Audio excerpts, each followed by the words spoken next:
হাতের কাছে যদি সলিড মুরগির মাংসের টুকরো কিংবা বোনলেস চিকেন থাকে তাহলে এই রেসিপিটা ট্রাই করতে পারে। রুটি, লুচি, পরোটা সব কিছুর সাথে ভালো লাগবে। এর জন্য একটা কড়াইতে 2 চামচ তেল গরম করে তাতে পছন্দ মতো যে কোনো গোটা মশলার ফ্লেভার দেওয়া যেতে পারে।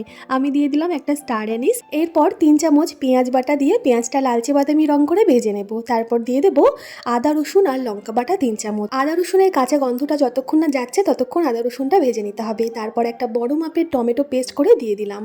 টমেটোর যে জলটা শুকিয়ে তেল ছাড়তে শুরু করলে দিয়ে দেবো এখানে হলুদ গুঁড়ো আর ধনের গুঁড়ো। তারপর এখানে বোনলেস চিকেন 500 গ্রাম আছে, টুকরো টুকরো করে একটু ছোট করে কেটেছি। সেই চিকেনটা দিয়ে ভেজে নেব খুব ভালোভাবে। ভাজা হয়ে গেলে কাশ্মীরি লঙ্কার গুঁড়ো, পরিমাণ মতন লবণ, 2 চামচ কাজু বাদাম বাটা, সামান্য জল দিয়ে ভালোভাবে নাড়াচাড়া করে কম আঁচে ঢেকে রান্না করে নেব চিকেনটা সেদ্ধ হওয়া পর্যন্ত। ঢাকনা খুলে জলটা ভালোভাবে শুকিয়ে কাঁচা লঙ্কা আর একটু কাসুরি মেথি ওপর থেকে দিয়ে পরিবেশন করব লুচির সাথে। ধন্যবাদ।